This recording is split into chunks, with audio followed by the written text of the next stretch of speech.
Udah, itu aja. Iya, udah kita akhiri aja podcast. Udah gitu doang lah. Buat apa kita rekam?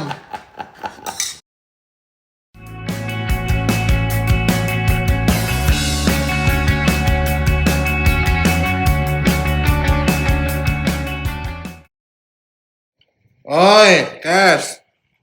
Gimana kabarnya? Lagi sibuk lu? Alhamdulillah, baik Mas Bro.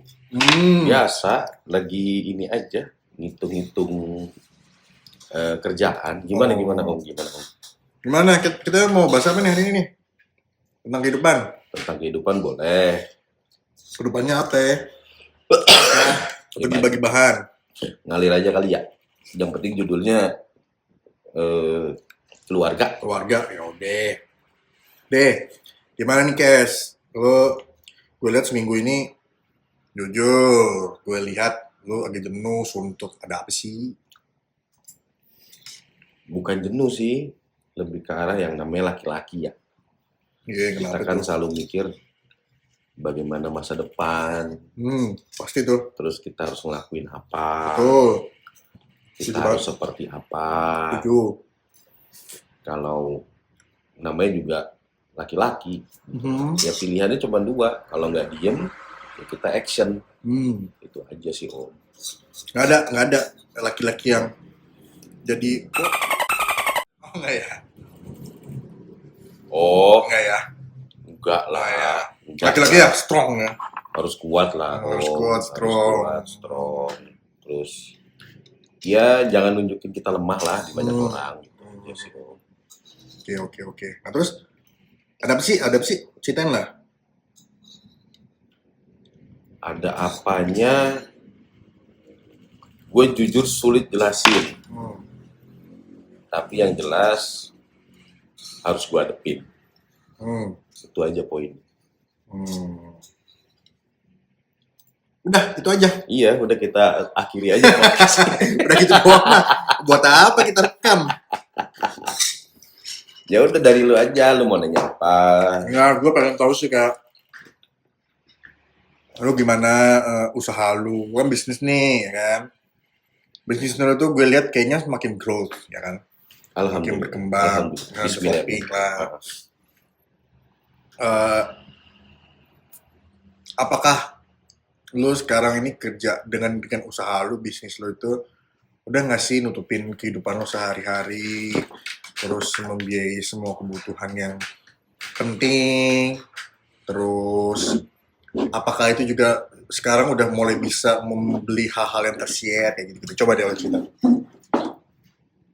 Kalau pengusaha atau usaha ya, pola hidupnya ya kayak gini aja. Dia lebih mentingin modalnya untuk gimana caranya perusahaan tersebut terus jalan. Jadi dia lebih ke apa ya? Ya udahlah, yang penting gimana usaha dia jalan. Bahasa pahitnya, kita nggak makan pun sebagai pengusaha nggak masalah. Oh gitu. Ya, Bukannya malah pengusaha itu sebetulnya tantangannya banyak ya? tantangan. Maksudnya kan, Oh ya, kalau tantangan iya kan ini kan lebih ke ini aja sih, lebih ke gaya hidupnya yang tadi lu bilang tersier itu kan. Ya lebih ke arah yang enggak lah, belum ke situ gitu loh. Mungkin bicara kalau udah growth-nya ekstrim yang lebih ke revenue kita sudah 1M, 2M ya bolehlah kita mikirin itu. Tapi kalau revenue-nya masih ratusan. puluhan juta ya nanti deh belakangan. Mungkin lebih tepatnya kita sebagai pengusaha gimana caranya Makin growth dan ngepres apa sih yang sebenarnya nggak butuh banget gitu loh. efisien lah ya. Efisiensi aja sih lebih ke situ. Apalagi kan kondisi Indonesia, ekonomi yang saat ini belum, ya sudah mulai membaik tapi belum arahnya lebih baik gitu aja. Belum stabil juga kan. Belum 100% stabil, tapi dalam diri gue nih Mas Bro, gue yakin Indonesia ke depan berkembang. Otomatis kalau Indonesia berkembang kan, gue sebagai UKMK insya Allah juga bisnisnya berkembang. UKMK apaan? UMKM. UMKM, salah. Saking banyak pikiran jadi ke-trigger aja otak Ya. keluar dari mulut. Oke. Ya jadi poinnya di situ Om. Gitu ya. Jadi ya emang pekerja dan pengusaha itu gaya hidupnya pasti beda sih. Bukan gaya hidup ya. Cara menghadapi hidupnya pasti beda sih. Ya nggak Jadi sih? yang saya tangkap, yang gue tangkap ya Om Bro, Mas Bro. Kalau bicara gaya hidup, rata-rata bisa dibilang pengusaha baru mulai itu jauh dari kata gaya hidup. Mereka jarang mikirin gaya hidup dia. Yang dia pikirin adalah ya usahanya berkembang, Bisa punya pegawai suatu saat gitu. pegawai, terus ya baru nanti dia mikirin mungkin apa yang dibilang gaya hidup. Mungkin dia mikirin apa barang yang bisa dibeli sama dia, yang untuk bisa mendorong agar usaha tersebut bisa berkembang lebih baik. Jadi orang bisnis atau usaha itu berarti belum tentu ini ya, Kes ya. Apa ya? Untuk mikirin supaya jadi kaya gitu bukan nih? Enggak. Poin pertama untuk jelas gini deh, kita nggak usah terlalu jauh. Yeah. Orang hidup pasti kan nyari duit. Betul. Duit untuk kebutuhan Minimal. Poin pertama kan ada primer, sekunder, tersier. Betul. Primer kita kejar dulu sebagai pengusaha. Mungkin kestabilan omset, income kita sesuai dengan apa yang kita keluarkan untuk kebutuhan bulanan, itu yang kita kejar dulu. Setelah nanti sudah bulanannya sudah minimal sudah setiap bulan kita udah break even deh, bisa bertahan, baru nanti tingkatannya baru kita growth-nya lebih ke arah yang mungkin ya buat cabang, mungkin kita nambah karyawan. Hubungannya sama keluarga gimana tuh? Jadi gini, kalau hubungan sama keluarga otomatis kita harus menjelaskan dengan baik kepada keluarga kita bahwa orang pekerja sama pengusaha itu berbeda. Betul, setuju. Nah, kalau usaha, revenue atau pendapatan bulanan yang kita dapat itu fluktuatif. Pengusaha iya. Ya, fluktuatif. Ya, kita lihat konglomerat aja ada di saatnya masa di konglomerat. Sekarang konglomerat nomor satu aja udah berubah. Ya. Udah ganti kan? Ya, karena pasti ada faktor lah, beberapa faktor yang membuat akhirnya mereka usahanya turun. Iya, betul. Nah, makanya yang gue tangkap di sini ya tetap aja terus berusaha aja sih. Gimana caranya sambil kita berusaha, gimana caranya ya kebutuhan utama kita nih kita bukan abaikan ya. Kita utamain dulu, apalagi kita seorang bapak ya. Ya ngutamain keluarga tuh anak dulu, mungkin istri dulu, mungkin kalau ada orang tua dulu, ngutamain mereka gitu loh. Tanpa kita mikirin diri kita gimana gitu loh. Oh gitu ya malah ya? Lebih ke situ sih. Malah kita nggak diutamain dulu gitu. Mungkin banyak orang yang bilang quotes itu yang tak lihat. Cintai diri sendiri. Ya. Cintailah diri sendiri, happy-lah diri sendiri karena itu magnet kesuksesan. Ya mungkin buat orang yang belum punya keluarga. Dia bisa mengatakan seperti itu. Ya logikanya gini deh Mas Bro. Kalau kamu hidup sendiri tanpa ada pasangan atau anak, 5 juta tuh buat kamu tuh untuk hidup sendiri tuh udah mewah. Oh gitu ya. 1 bulan. Jadi UMR-nya Jakarta ini segitu itu sebetulnya mewah untuk diri sendiri. Untuk kehidupan sendiri. Ya kita ngekos ya, kan balik lagi untuk mewah kehidupan sendiri. Kalau ngekos itu kan lebih ke indikator mungkin bukan indikator, mungkin bahasa yang lebih tepatnya itu mungkin nanti kasih masukan aja nggak apa-apa ya. Jadi dari 5 juta itu mungkin dia ngekos, mungkin dia makan, mungkin dia bisa nongkrong sama teman-teman gitu loh. Tapi definisi mewah menurut lu tuh apa kalau misalnya untuk yang 5 juta itu misalnya dengan UMR Jakarta lah. Saya nggak bilang mewah, gue nggak bilang mewah. Kan lu bilang mewah. Gue lebih ke cukup untuk satu kehidupan orang. Itu setuju. Karena kayaknya kalau UMR untuk single kayaknya cukup sih ya. Iya. Benar sih. Makanya cukup tuh dalam arti ya lu kalau bisa makan masak ya kan. Kalau sekali jajan oke lah ya kan. Terus kalau mau olahraga yang secukupnya, misalnya lari atau badminton sesekali atau futsal sama teman-teman kayak gitu ya Kes ya palingnya. Ya itu lebih ke apa namanya? Ya gimana kita ngolahnya aja sih sebenarnya. Ya kalau misalnya ngerasa 5 juta belum cukup, ya mungkin setiap manusia yakin lah punya nilai yang menurut dia cukup. ada cukup, ada berlebih, ada pas, dan itu aja poinnya. Cukup sama pas menurut saya berbeda ya. Menurut gue beda. Karena kalau cukup itu ya apapun yang dia butuhin ya cukup semua. Kalau pas ya dirinya dia sendiri ya gue punya style A ya mungkin gaya dia head on ya pas buat gue itu pas. Itu menurut gue ya. Tapi kalau ada tanggapan orang lain pas itu beda di mata orang ya monggo silahkan gitu loh. Pas itu kalau kita lagi ngisi bensin. Ya itu mulai dari nol ya. Pasti pas ya. Ya. Oh gitu. Nah kalau kan berhubung lu punya keluarga nih, ya kan ya? Gimana lu hadapin keluarga lu itu, maksudnya dengan apa namanya, dengan bagaimana lu berusaha gitu sebagai pengusaha, gimana tuh? Gue di sini gue lagi pengen ini sih guys, kayak pengen tahu kan, ya gue tau lah ada beberapa teman kita yang juga pengusaha gitu kan. Cuman kan saat ini yang gue bisa ajak ngobrol tentang pengusahaan sama lu guys. Dan gue melihat lah bagaimana perjalanan hidup lo membangun usaha ini dari benar-benar nol sampai harus luntang-lantung sana sini ya kan. Terus akhirnya sekarang lu udah mulai bisa stable tapi mulai berusaha untuk menanjak gitu ya. Nah, gue pengen tahu sih gimana lu membangun ini semua, bagaimana lu memulai ini semua sampai itu bergantung sama keluarga, apa bukan bergantung, sehingga keluarga lu bahkan harus bergantung sama lu gitu. Gimana tuh Kes? Itu kan gue udah dengar cerita lo itu kan kayaknya berat banget tuh. Boleh nggak tuh cerita? Boleh. Jadi yang Mas Bro mau tahu apa dulu nih? Gini, sebetulnya gini, ini memberikan informasi kepada banyak orang ya, kepada listener, kepada siapapun yang menonton atau mendengarkan podcast kita lah ya, di Mas Bro yang perkasa ini. Sebetulnya pengusaha itu sudah melalui fase apa aja sih dalam kehidupan. Ya kan orang-orang selalu berpikir kan, wah si A sukses nih gitu, melihat suksesnya doang, tapi yang ngeliat di baliknya itu gimana dia berjuangannya. Nah, gue pengen tahu, ini kan lo lagi di posisi agak di kecil menuju ke menengah nih kan. Orang kan nggak tahu nih cerita usaha dari kecil ke menengahnya gitu. Ya panjang sih om prosesnya.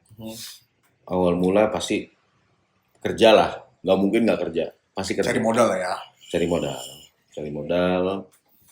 Mungkin. Apalagi lu nggak punya privilege untuk bisa bangun usaha kan? Nggak. Ya walaupun orang tua gua ini orang yang ada ya di zamannya. Betul. Sekarang ya namanya orang hidup ada yang di atas ada yang di bawah. Betul. Mungkin turun akhirnya gimana caranya kita ngebangun privilege itu sendiri di kehidupan kita sendiri gitu loh. Apa ya? Yang jelas pertama tuh pasti kerja lah. Kerja kan pasti banyak proses. Nah, ada kata-kata seorang pengusaha dia ngomong begini. Gimana? Kalau udah pernah megang 100.000, kalau belum pernah megang 100.000, nggak akan mungkin megang 1 juta. Kalau belum pernah megang 1 juta, nggak akan mungkin megang 2 juta. Kalau belum pernah megang 2 juta, nggak akan mungkin megang 10 juta, dan seterusnya. Berarti, kata-kata itu simpel di mata kita si pendengar, tapi maknanya dalam. Simpelnya seperti karir. Pertama kerja, ada nggak yang ujuk-ujuk langsung jadi manajer? Nggak ada, pasti semua dari bawah dulu. Ada yang mulai dari office boy, ada yang mulai dari mungkin staff, ada yang mungkin dari supir. Nah, dari staff itu baru naik nanti mungkin jadi supervisor. Dari supervisor mungkin naik kemana. Nah, akhirnya mencapai poin yang dia inginkan.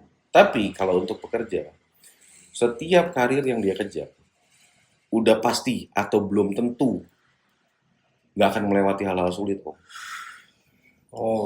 Dan yang kedua, yang lebih ekstrim lagi, ketika penghasilan mereka lebih baik, nggak mungkin kalau gaya hidupnya nggak mereka rubah. Pasti akan naik. Contoh, Dulu gaji saya Rp1.000. Saya dari rumah ke kantor cukup dengan ojek. Ya nggak? Ketika naik gaji Jadi 5.000, jadi 5.000 lah katakan. mau mikir beli motor. Dia pasti mikir, kalau naik ojek operasionalnya kok bengkak ya. Tapi mereka lupa, dulu kok waktu gaji mereka 1.000 cukup. Ya. Kenapa gaji mereka 5.000 jadi berubah pikiran? Poinnya di situ, Om. Mindsetnya berubah lah ya. Betul. Nah, itu yang akhirnya merubah pola pikir orang untuk, wah gue harus hidup lebih baik gitu loh. Nah, kadang banyak orang yang salah. Dengan dia punya motor, dia lebih banyak bisa jalan. Kalau misalnya waktu 1.000, kenapa dia cukup? Karena satu, dia nggak berpikiran untuk nongkrong. Nggak berpikiran untuk jalan ke sana, jalan ke sini, jalan begono, jalan begini. Buat buang-buang duit kayak gitu Ya, lah. lebih tepatnya bahasanya kalau temen ngajak, bro nongkrong yuk. Lu jemput gue ya. Lalu tahu gue nggak ada kendaraan. Kalau udah ada kendaraan, gue janjian di sini ya. Malah dia ngajak ya. Ya, jadi itu yang akhirnya ngerubah pengeluaran lebih besar. Yang ini ya, yang gue lihat nih. Iya, betul. Udah dari 5.000 dia udah punya motor nih, kredit. Tahu di tahun keberapa dia naik? 10.000. Bisa 10.000. Akhirnya bisa, gue pengen beli rumah deh. Atau nggak beli mobil deh, nggak usah jauh-jauh beli mobil. Yang possible, yang masih visible. Ya, masih visible. Oke, akhirnya dia ngambil mobil. Sekarang mobil dengan cara cepatnya apa? Kredit. Gitu. Akhirnya mereka lupa yang dengan dia kredit, berarti dia akan balik ke hidup 5.000. Logic thinkingnya gini, ketika 1.000 dia cukup dengan naik ojek, dia naik ke 5.000, dia kredit motor, otomatis hidup dia akan balik ke 1.000. Oke. Maksud nggak? Kalau dia punya gaji 10.000, dia ngambil mobil, ya, gaya hidup dia harus ke 5.000. Oke. Itu poinnya. Jadi pada akhirnya kehidupan itulah yang harus kita yang kita harus teliti lebih baik, gitu loh. Kalau misalnya kita mau hidup lebih baik. Logikanya gini deh, kayak gue sama keluarga. Waktu gaji saya 5.000 cukup kok. Kenapa gaji 1.000 jadi kurang? Poinnya paham nggak? Enggak. Waktu gaji saya 5.000, kok cukup? Kok gaji 10.000 nggak cukup? Tadi lu bilangnya 1.000 tadi, Kes. Enggak. Lu 5.000 terus lu ngomongnya 1.000. Enggak, itu 10.000 gaya aja. hidup. Dari 5.000, lu hidup harus seperti 1.000. Oke. Nah, tapi ada juga case yang terbaru. Lu punya gaji 5.000, kok cukup kehidupan keluarga? Naik 10.000, Naik 10.000 kok nggak cukup? kayak berubahnya gaya hidup. Ya, ada bahkan yang 20.000 utangnya makin banyak. Ya, Ada, macamnya banyak. Jadi gua nih sebagai gua bilang bukan bilang gua pengusaha, enggak. Gue udah bisa nyari penghasilan tanpa kerja, gitu aja. Gue bisa dapat rupiah walaupun cuma 100-200 perak gitu loh. Ya, tapi karena gue dari dulu terbiasa mengikuti pola hidup yang 1.000. ya gue gaji 5.000, gue 1.000, 10.000, gue tetap aja apa namanya, Nggak berubah. nggak berubah. Terus di kehidupan lo sekarang kan juga tapi kan ada perubahan kan. Dengan sekarang lu malah harus banyak dikeluarkan. Kenapa itu? Berarti kan gaya hidup lu kan berubah. Sekarang banyak yang keluar gaya hidup yang ya balik lagi karena kan aku punya anak. Anak makin bertumbuh, Biayanya makin banyak. biaya makin ada. Bukan banyak. Kalau anak banyak beban. Kalau ada ya ada. Kayak sekolah, mungkin uang sekolah, mungkin biaya jajan sekolah dan sebagainya. Jadi Tapi itu berini juga nggak sih? Berapa ya namanya ya? Sejalan juga dengan biaya hidupnya semakin meningkat. sebenarnya kalau ukuran makanan nggak ada yang meningkat, Om. Makanan nggak ya? Nggak ada. Jajannya mungkin. Lebih ke jajan sih. Kalau orang pada teriak-teriak kayak biaya makan lebih berat, Ya enggak juga kok. Ya boleh dicek deh warteg. Warteg Warteg sekali ada. makan paling mahal juga 25.000. Iya. Dari dulu sampai sekarang ya tergantung lauknya aja. Bedanya dulu lauknya dulu bisa pakai ayam, sekarang pakai tempe telur gitu 25.000. Bedanya itu doang. Ya cuman mindset aja sih kalau kalau kita lihat. Ya contoh, lu mau makan ya makan aja. Kalau lu ngelihat, wah dulu bisa dapat ayam, sekarang cuma telur. Ya udah berarti rezeki kita di situ. Sesimpel itu. Kalau mau ngikutin harus tiap hari makan ayam atau daging ya penghasilannya gimana dulu om. Gitu sih om. Oke. Oke, jadi sekarang lu ngerasa hidup lu ya udah ngikutin gaya hidup ketika lu 1000 misalnya kayak gitu ya. Nggak lu rubah berarti kan? Kalau gue nggak pernah gue rubah. Ya Mas Bro lihat dah gaya hidup gue apa sih yang mewah. Ya paling cuman ya sama lah kita laki-laki beli rokok. Tapi lu percaya nggak sih? Ini ketika lu berkeluarga ya, lu punya istri gitu ya. Suami sebagai suami gitu ya. Itu punya kehidupan dalam berkeluarga. Itu lebih hemat dibanding si istri gitu. Bener nggak sih lo? Setuju nggak sih lo kayak gini? Lo itu pernah lihat tuh di mana dibaca seorang laki-laki ketika makannya pecel lele, warteg, kayak gitu-gitu. Tapi kalau misalnya sama istri, makannya bisa di tempat yang fancy, kayak gitu-gitu. Oh, Itu bener nggak sih menurut lo? Ini kan sebagai lo yang punya pandangan sebagai keluarga nih. kalau laki-laki ya Kalau laki sendiri gitu. ini gue nggak bilang laki-laki pada umumnya ya, gue sendiri gitu. Ya. Kalau gue sendiri, kalau gue jalan makan dimanapun jadi. Gue nggak mikirin tampilan, ya warteg pun jadi. Kasar katanya ada gado-gado pinggir jalan, ya gue makan di pinggir jalan bisa. Itu poin. Nah, poin berikutnya, ya balik lagi. Kita itu sebagai laki-laki bohong lah kalau kita nggak akan mungkin membahagiakan pasangan. Jadi kita selalu memberikan yang terbaik buat keluarga dan pasangan. Itu sih yang kita tangkap. Ya, kan ada poin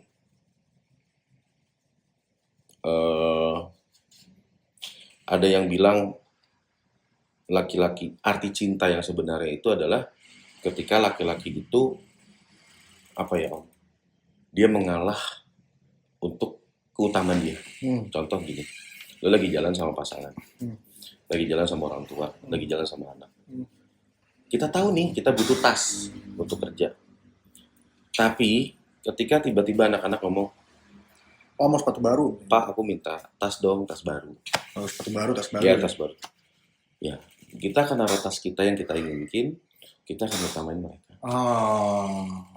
Itu poinnya. Prinsipnya gitu ya? Ya, bahkan kita sebagai orang tua tidak boleh menunjukkan bahwa kita lagi kondisinya sedang tidak baik-baik saja, kondisi kita baik. Tapi kan nggak bagus juga kalau misalnya akhirnya kita jadi minjem orang lain buat menuin itu kan juga nggak baik juga sebetulnya kan. Ada poin memang nggak baik, tapi itu laki-laki om. Iya. Ya sekarang nggak usah jauh-jauh deh, gue balikin ke Mas Bro deh. Mas Bro gimana? Apa kabar? Ya iya, kalau misalnya gue ada anak juga pasti gue akan utamain ke anak. Cocok. Sekarang kayak pasangan, kita terbuka ya.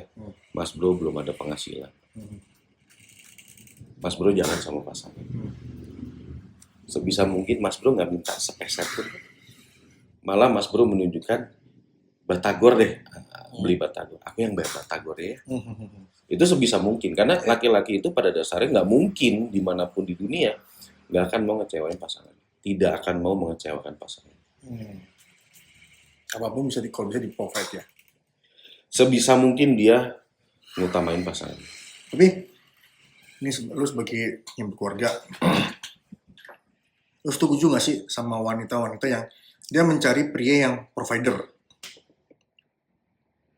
Apa memang wanita seharusnya begitu?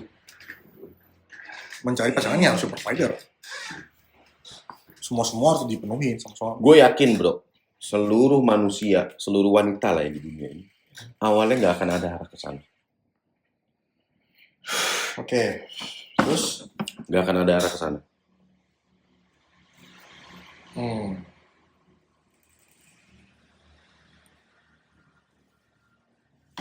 Sehingga Eh, sekarang kayak gue punya anak deh, masih udah umur di atas 20. Dia nggak pernah, dia punya pasangan, dia selalu ngomong sama bapaknya, Pak, aku nyari pasangan, yang penting sayang sama aku dan bisa biayain hidupku. Udah cukup kok, aku nggak nuntut macem-macem. minimal itu ya. Ya.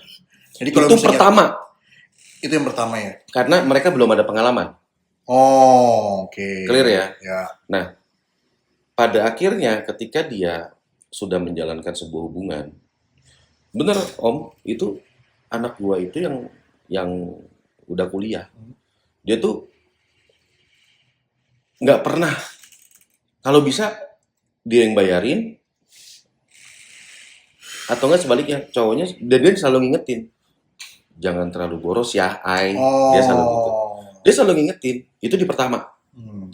Nah, beda ketika orang itu sudah mendapatkan spesial di hati dia, tiba-tiba dikecewakan, dia tidak akan mungkin mengulangi hal yang sama.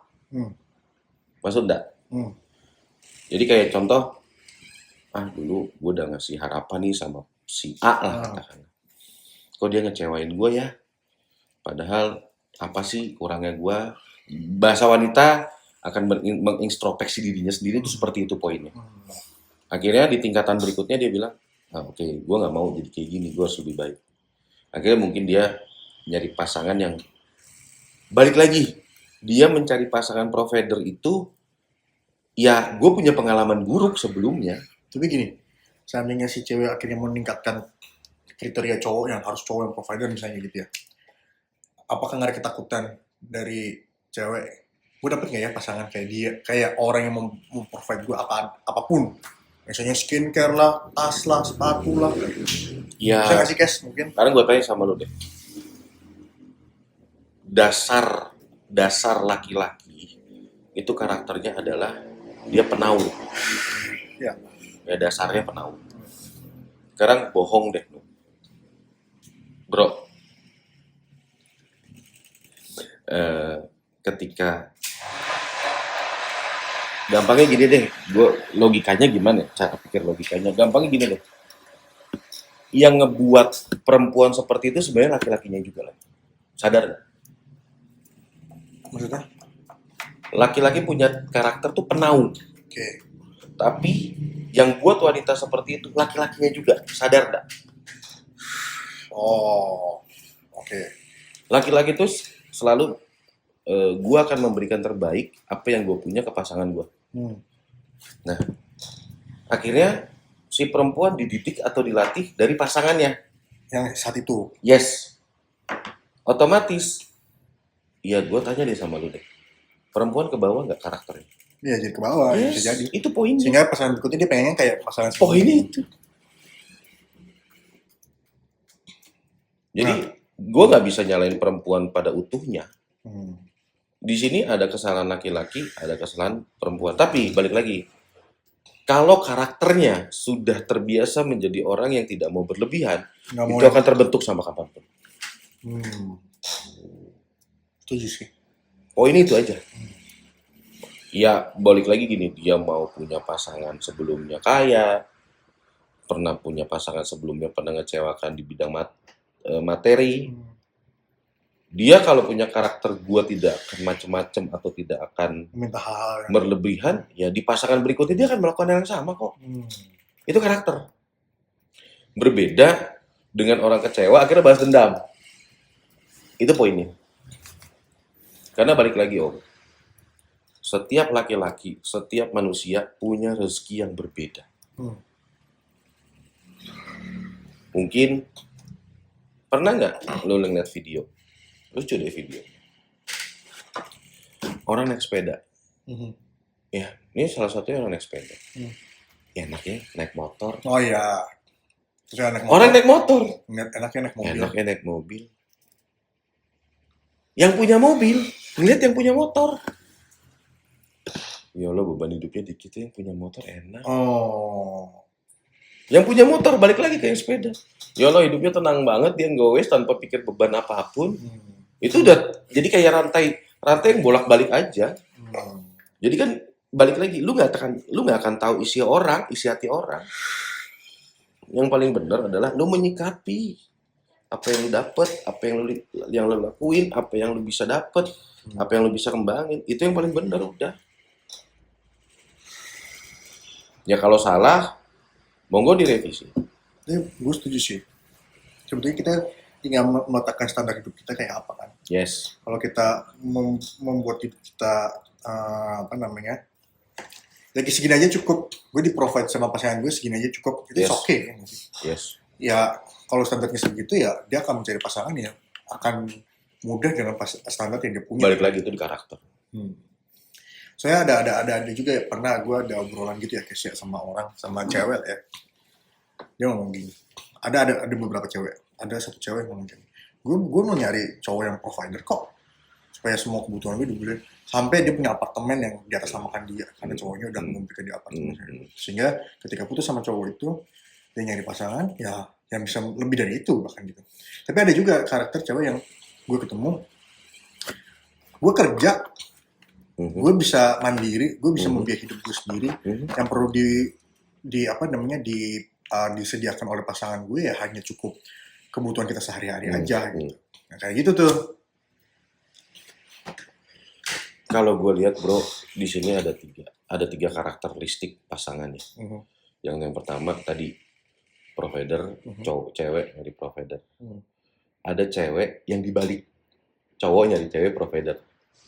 Cowoknya, oh iya. Ada juga tuh. Kayak bahasanya sekarang pondol ya. Ya, banyak kayak gitu.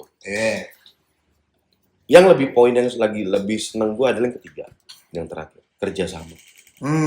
Itu paling seneng. Jadi berkembang bersama ya. Yes. Lu susah bareng, ketika kita di titik rendah, dia bisa bangunin kita.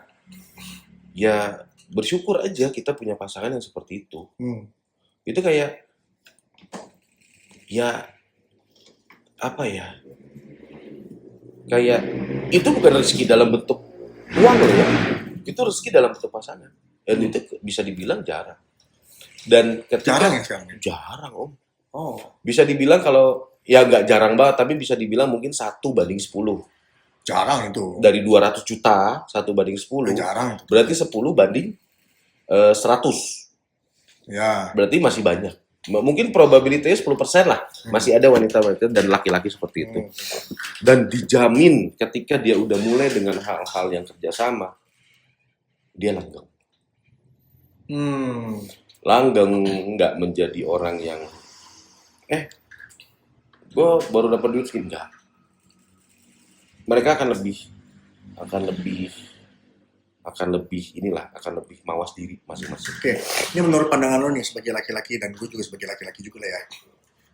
Pandangan lo nih, sebetulnya pria itu membutuhkan wanita yang seperti apa sih? Maksudnya gini, ini kan hubungannya nanti masalah berkeluarga ya. Lo tuh dengan pasangan lo yang sekarang, apa yang lo cari dari wanita itu gitu? Maksudnya, gue nggak menutup diri lah ya. Gue pasti akan mencari pasangan yang gue di titik nol pun lu tetap bisa nerima gue gitu. Apakah lu juga mencari itu? Karena gini, ada juga pandangan orang gini, ya kita mulai mencari pasangan atau berpacaran ya ketika kita secara ekonomi udah stabil gitu. Sekarang apa kabar yang mereka dari SMA udah bangun hubungan?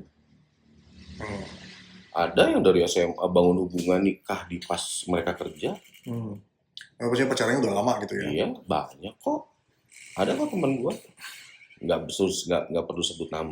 Ada di daerah Jawa Timur. Dia itu pacaran 8 tahun. Dari si orang itu nggak punya apa-apa, akhirnya dia bisa kerja lumayan. Ya ada penghasilan walaupun nggak maksimal, akhirnya dia bukan nabung sih. Dia dapat warisan, akhirnya bisa kebeli rumah, akhirnya tinggal bareng sama istrinya, itu ada tingkatannya. Banyak kok. Nah, jadi maksudnya, balik lagi pertanyaannya, lo tuh sebetulnya mencari apa sih dari seorang wanita sehingga menjadi memilih pasangan? Kalau gue ada 5 poin. Poin pertama, gue tenang. Sama dia tenang? Tenang. Itu poin pertama. Poin yang kedua, tidak saling menuntut. Hmm. Kalau selama tuntutannya itu laki-laki itu menyanggupi dan insya Allah mengusahakan dan kita jalan berusaha bareng, itu menjadi bukan jadi utama. Hmm. Yang ketiga, ketika ada masalah, hari itu diselesaikan dengan komunikasi yang baik. Hmm. Ya. Yang nomor 4, ketika laki-laki itu pengen banget nih poin yang penting. Ketika dia di bawah, dia disupport kok, Hmm. nggak lebih. Setuju. Yang paling poin kelima, perempuan itu nggak selalu menganggap laki-laki itu mohon. Padahal, pada dasarnya laki-laki itu adalah penaung. Hmm. Dia nggak mungkin buat pasangannya susah. 100%, bahkan gue bisa bilang 1500%. Tidak akan membuat wanita itu susah. Hmm. Salah satunya, lu deh nggak usah jawab. Sekarang lu belum dapat rezeki baik lah. Hmm. Ketika nanti lu baik, hal pertama yang akan utamain siapa? Sangat. Yes. Lu akan memprovide dia lebih baik. Hmm. Apa yang dia minta, lu usahain harus bisa. Iya. Tanpa dia tahu sumbernya dari mana. Iya. Itu poin yang gue tangkap 5. Tapi, balik lagi. Kita punya Allah, kita punya Tuhan. Sebagaimana mesti pada umumnya. Tuhan atau Allah itu akan memberikan cambukan-cambukan kok. Ketika ini bukan pasangan lu yang baik, ini bukan jodoh lu yang baik, Allah tuh akan memberikan sinyal-sinyal. Hmm. Dan itu sinyalnya pasti ada jalannya. Dengan caranya. Hmm. Itu aja poinnya. Oke. Ya sekarang gini deh, sebelum kita nemuin pasangan yang sekarang, otomatis kan ada perjalanan-perjalanan yang kita dapetin. Iya sih. Dan buktinya, sama yang sebelum-sebelumnya nggak jadi. Iya sih. Kalau bicara, dia baik. Poin itu aja. Hmm. Ya, simpel itu. Oke. Gue rasa cukup sih ya hari ini ya. Untuk topik ini. Moga-moga kita berkeluarga bisa menjadi yang lebih baik lah ya. Gitu. Iya harus. Ya wes kalau gitu, sip. Moga-moga ini bisa bermanfaat buat teman-teman dalam berpasangan dan berkeluarga suatu saat. Ya, intinya gua ngomong ini karena keyakinan aja ya, keyakinan gua. Bukan berarti omongan gue benar atau salah. Kalau salah mohon maaf. Gue balik lagi cuma manusia, ya nggak luput dari salah. Kalau gue benar itu datangnya dari Allah, Sang Pencipta gue. Dan balik lagi ya, intinya kata kunci di sini adalah kerja keras aja dan kerja smart. Itu aja sih. Dan terima kasih banyak ya semuanya. Oke, thank you deh kalau Kita gitu. akhiri aja nih. Akhiri kita Semoga bermanfaat lah ya. Ya bisa di like, di subscribe. Ya terus semoga channel kita berkembang. Oke. Dan kita bisa banyak memprovide wanita kita yang kita sayangi. Ya, thank you. Oke, thank you. Bye.